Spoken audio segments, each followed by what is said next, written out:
खबर में खुश आमदीद। मैं हूँ आपको सईद काजी, मेरे साथ हैं मियाँ शाहिद साहब। हमारे साथ मेहमान होंगे barrister Abu Zar Salman Niazi, member core committee PTI। मगर उससे पहले रन डाउन आपकी खिदमत में, और मेरे साथ मियाँ शाहिद साहब हैं, मेरे को होस्ट।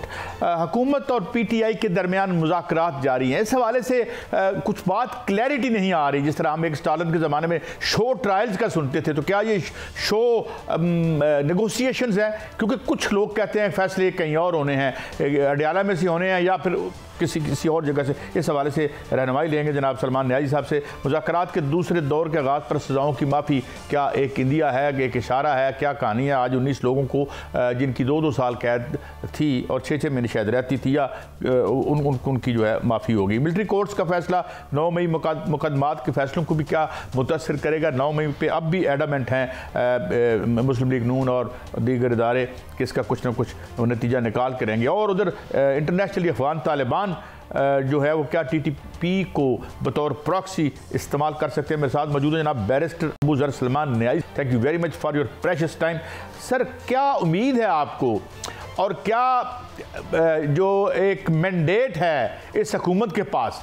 क्योंकि सीरियसली कोई मानता नहीं है, बात भले यानी सच्ची हो या ना हो, लेकिन मानता कोई नहीं है कि दे हैव एनीथिंग, बिकॉज वो अगर कुछ आपको ऑफर करेंगे तो क्या ऑफर करेंगे? फॉर्म 47 पे ऑफर करेंगे, खुद बाहर चले जाएंगे। तो फैसला तो सुना है कहीं और ही होना है, आप क्या कहेंगे?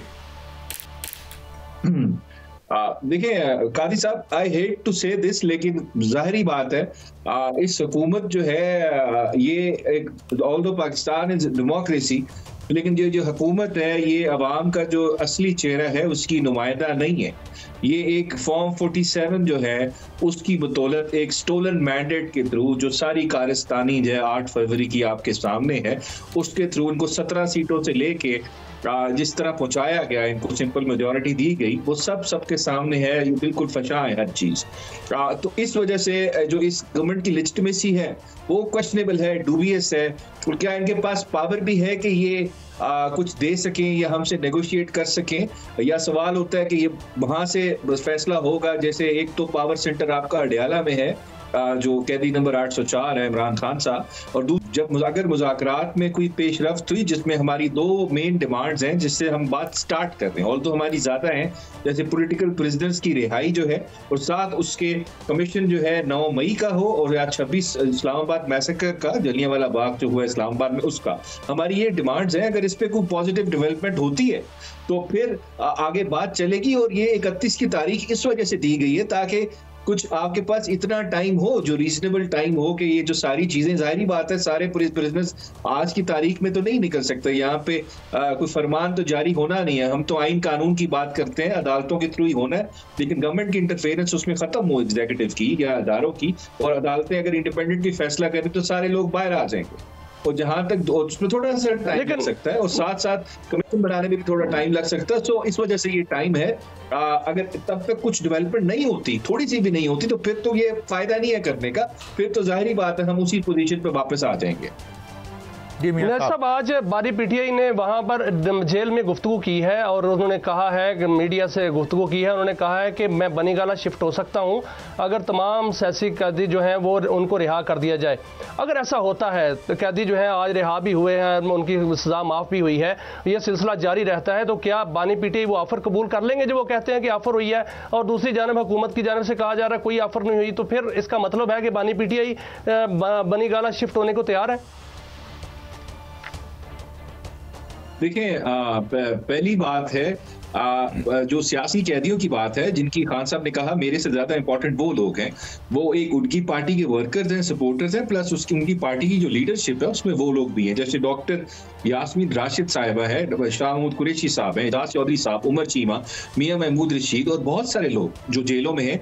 उनको अगर जब रिहा किया जाएगा तो खान साहब कहते हैं फिर मैं अपनी बारे में तब सोचूंगा। ये बात तब की है, लेकिन फर्स्ट स्टेप इज आप अपनी बोनाफाइडीज एस्टैब्लिश करें, और जिन लोगों को आपने नाहक कैद किया हुआ है पाकिस्तान तहरीक इंसाफ के लोगों को, उनको रिहा किया जाए, तो ये एक स्टेपिंग स्टोन होगा।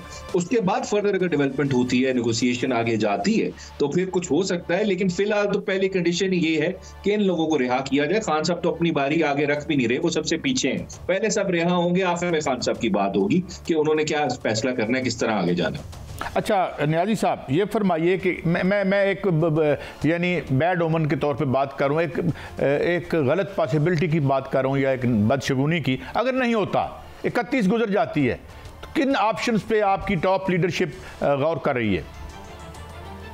देखिए, जब भी एमिकेबल सोल्यूशन नहीं होता, ऑल्दो आइडियली होना चाहिए, नहीं होता, तो फिर जाहिरी बात है आप के पास ऑप्शन एक ही आ जाती है। आप प्रोटेस्ट करते हैं, आप एहतजाज करते हैं, आप सड़क पे आते हैं, आप जो भी तरीके, जैसे आपका एक सिविल डिसोबीडियंस मूवमेंट है, उसके और बहुत सारे तरीक़ाकार हैं उसको फर्दर इंप्लीमेंट करने के, एग्जीक्यूट करने के, तो ये सारे ऑप्शंस तो शामिल है।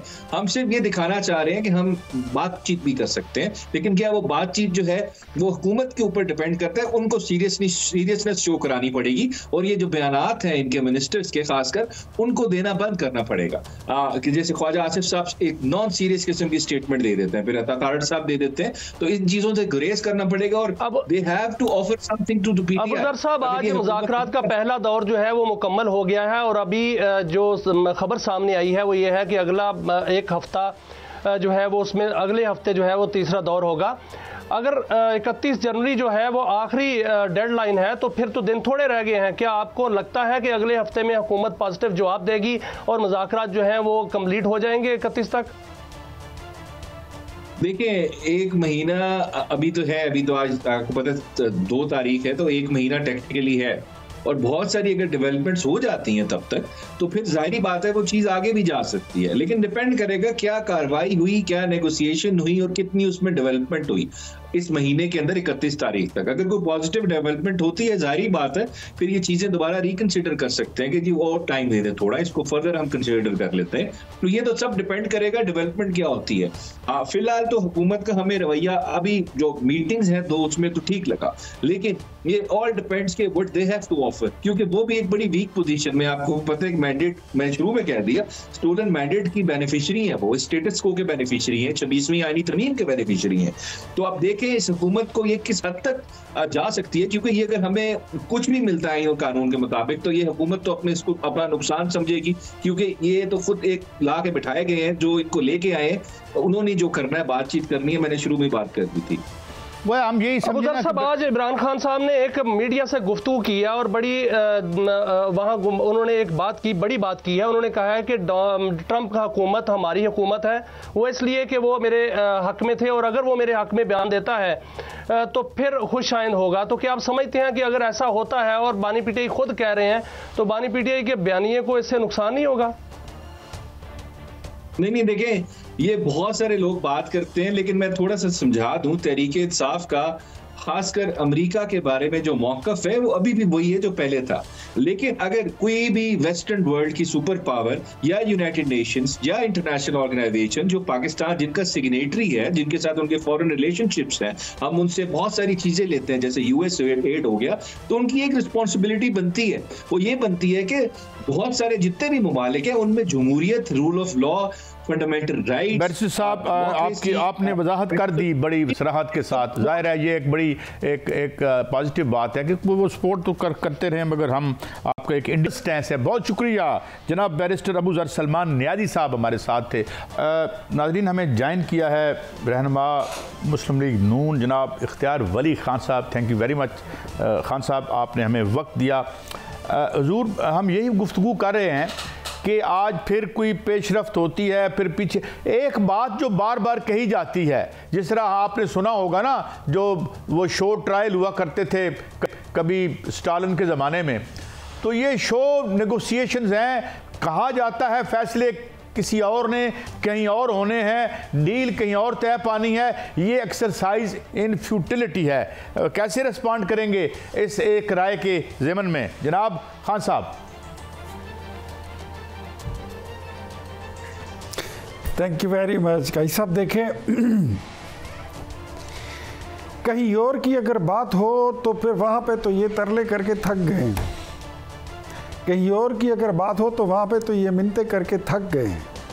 इन्होंने तो शुरुआत यहाँ से की थी, इलेक्शन हुआ फरवरी 2024 को, तो ये लोग कहते थे कि हमने बात करनी है, हमने आर्मी चीफ के साथ बैठना है, हमने बात करनी है, DGI के साथ बैठना है। इनको कोई किसी ने मुंह नहीं लगाया, कोई नहीं, किसी ने इनको घास नहीं डाली, किसी ने इनको नहीं बिठाया, क्योंकि इनकी जो बातें हैं वो ज़मीनी हक़ाइक़ से मिलती जुलती नहीं होती हैं। इनकी बातें जो हैं वो जिन बूतों की ज़ुबान होती है। ये अपनी बातों पे टिकते भी नहीं हैं, ये अपनी बातों पे पहरा भी नहीं दे, ये अपने हलफ और अपने कुरान कसम पर हलफ नहीं देकर उस पर मुकर जाते हैं उससे।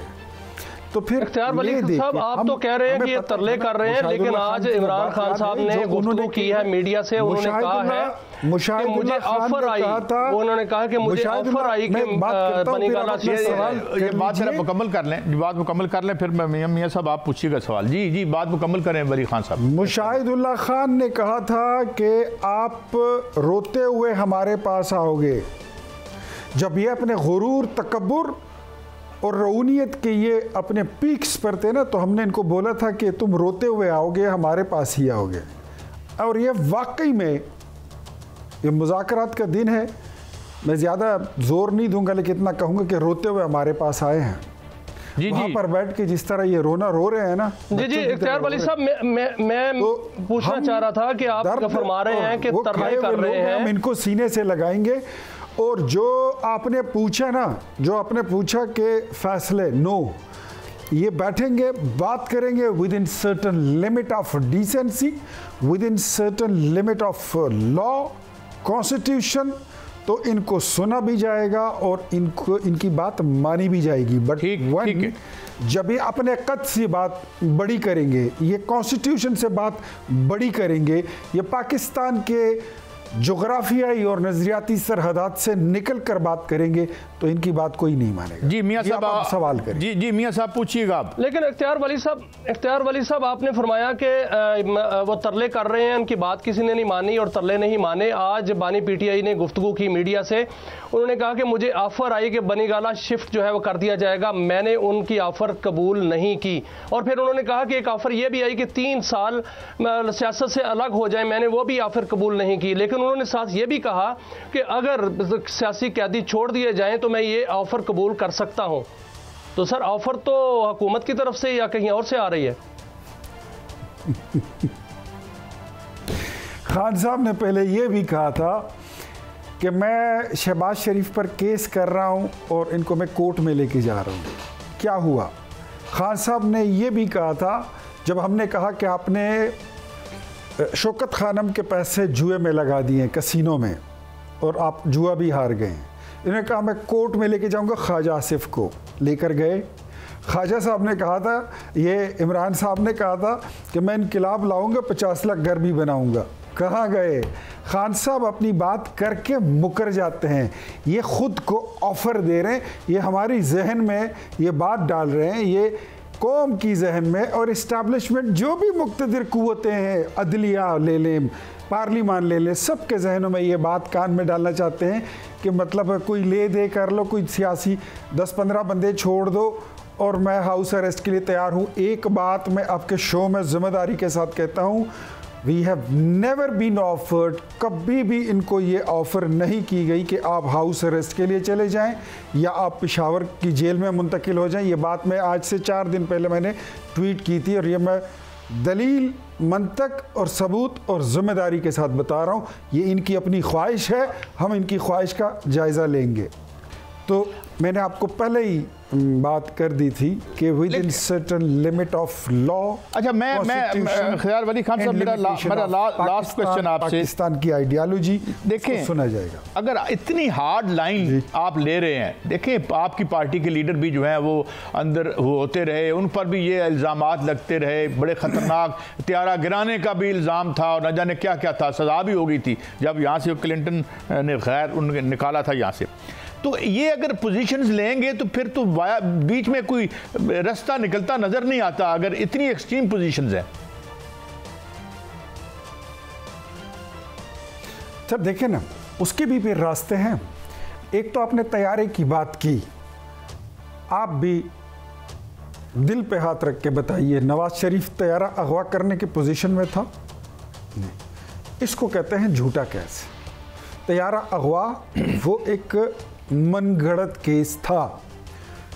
बानी पीटीआई के खिलाफ 9 मई के 1 नहीं अगर मैं तैयारे की बात करूं तो उसमें नवाज शरीफ के अलावा, जनरल मुशर्रफ के अलावा उसमें कोई 200-250 मुसाफिर और भी बैठे हुए थे। कोई एक बंदा अगर विटनेस के तौर माफी पर चाहता हूं, वक्त कम है, के सामने कोई आया और जिसने बोला कि इख्तियार वली खान साहब कोई सबूत तो हो गया था, तो फिर उसको विटनेस समझते हैं। लेकिन 9 मई की बात अगर हम करें तो इसके तो हजारों विटनेस हैं, तो फिर केस क्यों नहीं चल रहा? उसका विटनेस बन रहा है, इसको मंतकी इंजाम तक क्यों नहीं पहुंचाया जा रहा? ये डॉक्टर यास्मीन राशिद बन रही है जी। मैं कहता हूँ फिर ये केस फास्ट ट्रैक पे चला के उन्हें सजा दें। अगर ये इतने आपके पास कोजेंट एविडेंस हैं, बड़े ठोस सबूत हैं, तो अभी तक सजा उसमें क्या क्या रुकावटें हैं? आपको इतनी बड़ी सजा सुनवाने में इतनी जल्दी क्यों हो रही है? मैं असल में ना वो वक्त कम है, मैं ज़्यादा से ज़्यादा इस्तेफादा करना चाहता हूँ आपसे। हो जाएगी, वक्त कम।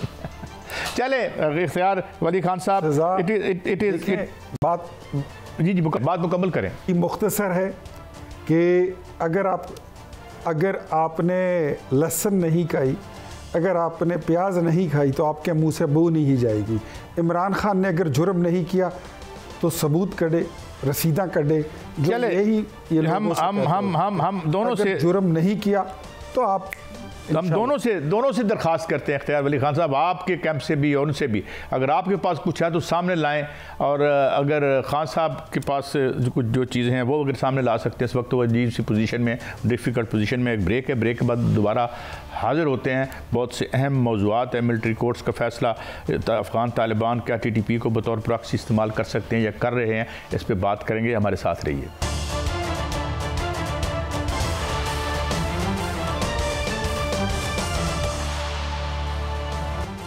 Welcome back.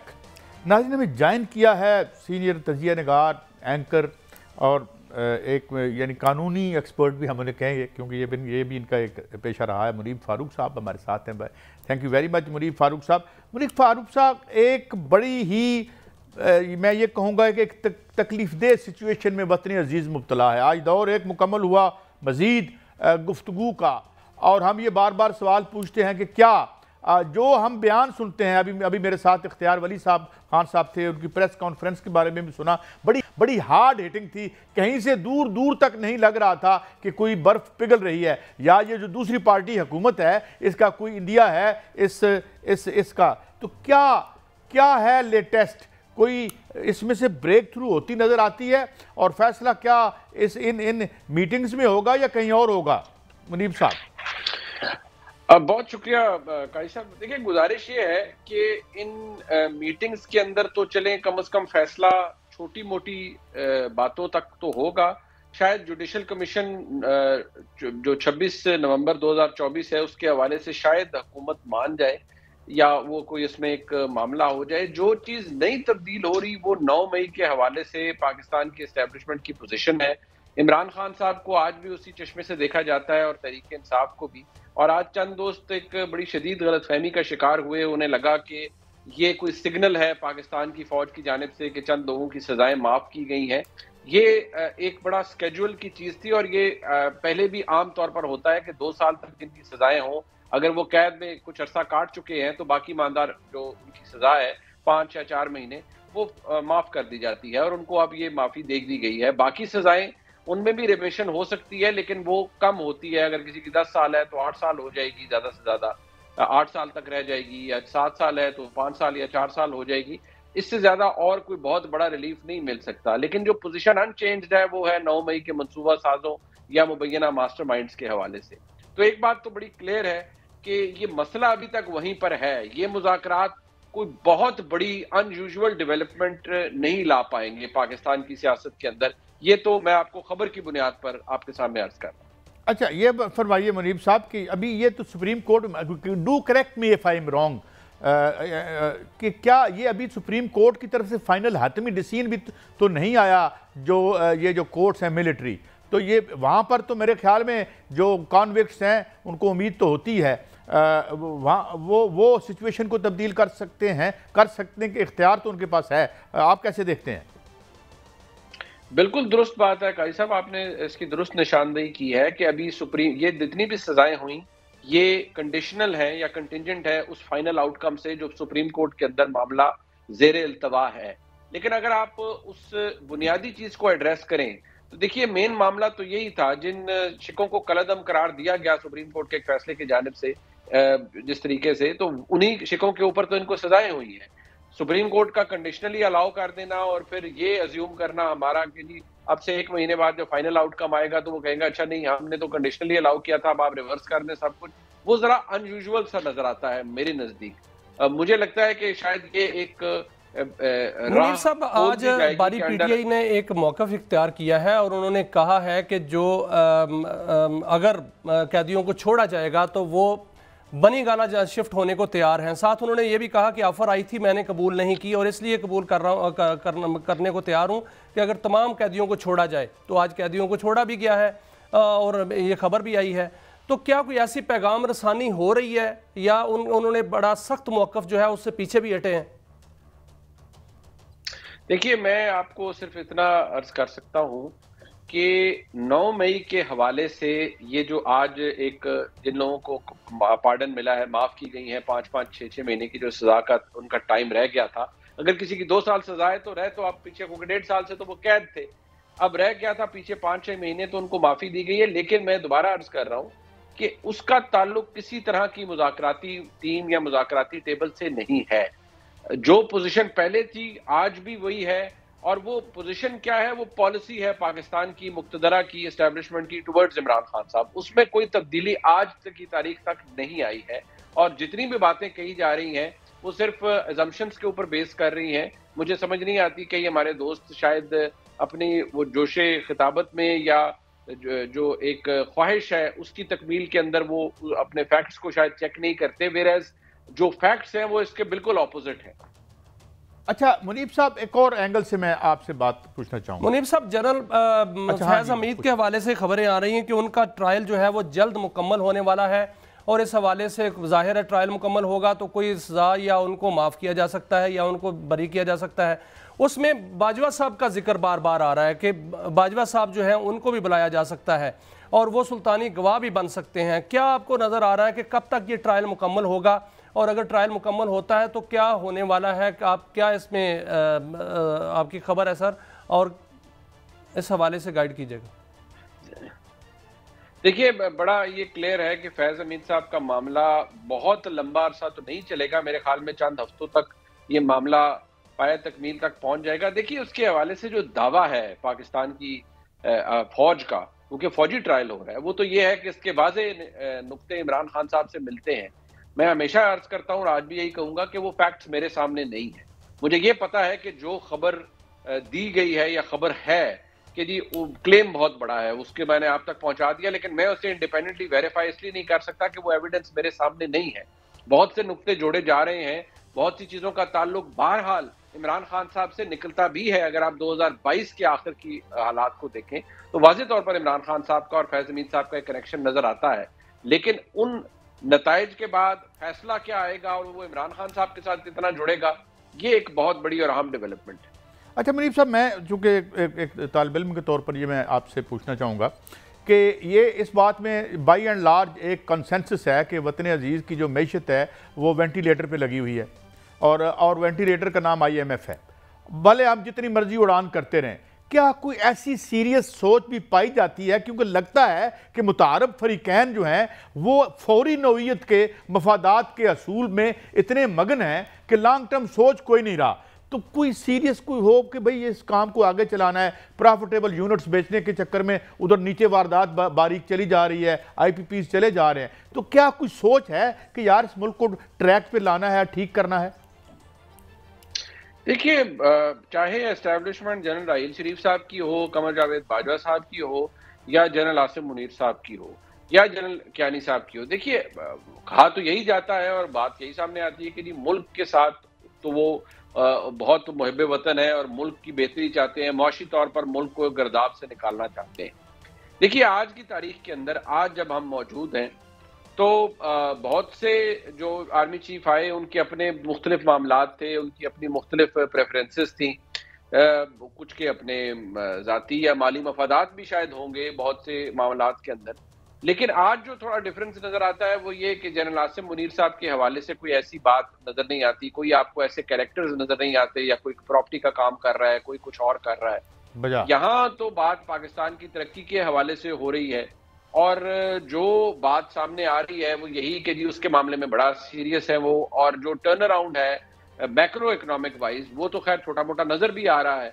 अब मजीद क्या आगे निकलता है काजी साहब, इसके बारे में मैं तो इतना इल्म नहीं रखता, लेकिन मुझे इतना जरूर पता है। वजाहत कर दी मुनीर फारूक साहब, और हम उम्मीद और दुआ करते हैं सोच प्रिवेल करे और तमाम सतह पे हम इस मुल्क को दोबारा मईशत में वापस लाएं और ये से वेंटिलेटर से हटाएं। IMF के पैसे जश्न मनाने की चीज़ नहीं होती है, शर्म खाने की चीज़ होती है। तो बहरहाल लेकिन अभी हम एक खबर और आज करना चाहते हैं, मुमकिन हम उसे बहुत ज़्यादा टाइम मियाँ साहब ना दे सकें, लेकिन बात यह है कि आज एक सरकार की तरफ से रिपोर्ट रिलीज़ हुई है तेल की स्मगलिंग के हवाले से, जिससे लगता है कि गवर्नमेंट बड़ी संजीदा है कम से कम इस ज़मन में। कुछ फिगर्स हैं, फैक्ट्स हैं, कुछ चीज़ें हैं, जल्दी से हमारे साथ शेयर कीजिएगा। ओवर टू यू मियाँ साहब।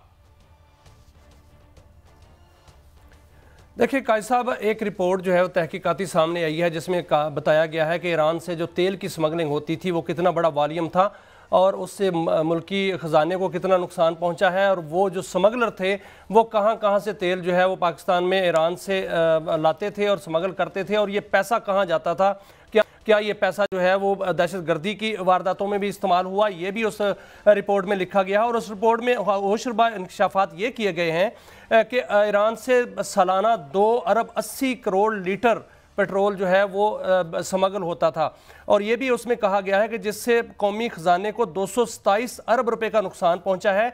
ये डॉक्यूमेंट मेरे पास है जिसमें ये लिखा हुआ है कि ईरानी तेल जो है बलूचिस्तान में मकरान, रक्षान और ग्वादर डिवीजन से जो है वो आता था। कुछ टोकन और पर्ची के ज़रिए 95% जो है वो स्मगलिंग होती थी, और कुछ समंदर के ज़रिए जो है वो कश्तियों के ज़रिए स्मगलिंग होती थी, और इसमें जो मुकामी इंतज़ामिया है उसके अहलकार भी शामिल थे। और इसमें यह भी कहा गया कि जो दहशतगर्द तंजीमें हैं उन्होंने भी इससे फ़ायदा उठाया है, और उन या तो वो उससे हिस्सा लेते थे या वो खुद स्मगलिंग में मुलव्वस थे, और तय खाने बना रखे थे जहाँ से पेट्रोल और डीजल जो है वहाँ से ज़ख़ीरा करके मुल्क के दूसरे हिस्सों में पहुंचाया जाता था। पंजाब और KPK में 45% जो है वो स्मगलिंग का माल पहुंचता था, और सिंध में जो है 25%, और बाकी जो है बलूचिस्तान में ही कंज्यूम होता था। 287 अरब रुपए जो हैं वो ईरानी डीलर्स ने कमाए हैं इससे, और बाकी जो बलूचिस्तान के जो एलिमेंट्स थे जो कि स्मगलर थे उन्होंने कमाए हैं, और इस हवाले से बहुत बड़ा धंधा जो है ये किया गया है। इसमें जो मुलव्वस थे मियां साहब ये फरमाइएगा, लोगों का रोजगार इससे चलता था। कितने लाख लोग कहे आपने रोजगार जो चलता था मियां साहब? 53 लाख लोगों का काजी साहब इससे रोजगार चलता था, और वो इसी पर जो है वो गुजारा करते थे। और उनको 53 लाख खानदान हुए ना, जो भी उनको हिस्सा मिलता था उससे सिर्फ उनका रोजगार ही चलता था। ये मतलब खानदान, ये खानदान हुए यहाँ पे। जी जी जी, बात मुकम्मल करें। ये एक बड़ा एलिमेंट है सर, ये एक बड़ा एलिमेंट था, और जो दहशतगर्द तंजीमें हैं वो इसमें मुलव्वस रही हैं, क्योंकि जो इसमें लिखा गया है कि BLA, BRAS और BNA और मजीद ब्रिगेड जैसी तंजीमें और तालिबान जैसे लोग जो TTP हैं वो भी इसमें शामिल रहे हैं, और वो स्मगलिंग में शामिल रहे हैं, और स्मगलिंग जो है वो उसी पैसे से जो है वो दहशतगर्दी मुल्क के अंदर जो है वो होती रही है। ये बहुत बड़ी रिपोर्ट जो है वो सामने आई, और ये इसमें कहा गया कि ये जो पीक है इसकी वो 2023 में हुई। 2023 में एक दिन में 1 करोड़ लीटर जो है पेट्रोल वो स्मगल किया गया, और उसके अलावा 2021 से ये स्मगलिंग जो है वो जारी थी, और अभी स्मगलिंग के जो है स्मगलर जो है उनकी कमर तोड़ दी गई है, और बहुत कम जो है वो इस मिकदार जो है वो स्मगल होती है, लेकिन इसको भी जो है मुकम्मल तौर पर ख़त्म किया जाएगा। दुआ करते हैं ये हो मियां साहब गई थी जिस पर मैं अब अच्छा थोड़ा सा ये बात भी अब कर लें क्योंकि वक्त कम है। अफ़गानिस्तान के हवाले से पिछले दिनों में हमने एक कार्रवाई की और बड़ा सख्त रिस्पांस दिया। क्या उसकी आगे क्या डेवलपमेंट्स हैं, क्या सोच है जो, और क्या आगे मज़ीद इस सिलसिले में लाए अमल हो सकता है मियां साहब?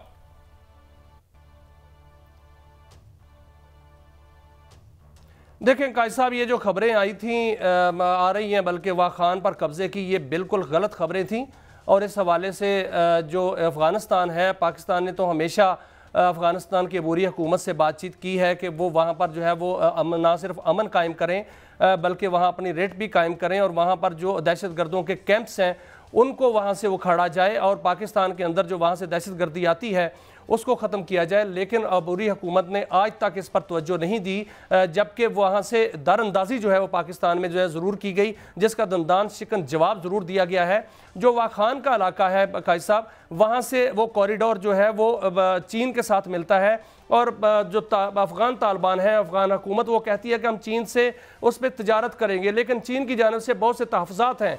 वो कहते हैं कि वहाँ पर सिक्योरिटी कौन करेगा, क्योंकि जो अफ़गानिस्तान के अंदर से दहशतगर्दी दूसरे मुल्कों में जाती है जिस तरह पाकिस्तान में आती है, तो इस तरह वो जो वाखान का इलाका है वो बिल्कुल गैर महफूज है। इसलिए वहाँ पर जो है वो ये तजारत नहीं हो सकती और यही वजह है कि जो कशीदगी है या वाखान का इलाका है या दीगर जो सरहदें हैं उस मामले में आज जो एक बड़ी सेंट्रल एशियाई रियासत में बड़ी मुलाकात भी हुई है और ये मुलाकात में यही बातें जो हैं वो तय पाई हैं कि बाकायदा तौर पर जो बॉर्डर सिक्योरिटी है उसको बेहतर किया जाए और वहाँ से दहशतगर्दी को रोका जाए। पाकिस्तान कमिटेड है कि जो अफ़गानिस्तान पुरअमन अफ़गानिस्तान है वो पूरे खित्ते के लिए बेहतर है और पुरअमन अफ़गानिस्तान मुल्क की सलामती के लिए बेहतर है और पाकिस्तान की तरक्की के लिए बेहतर है और अफ़गानिस्तान की खुद तरक्की के लिए बेहतर है।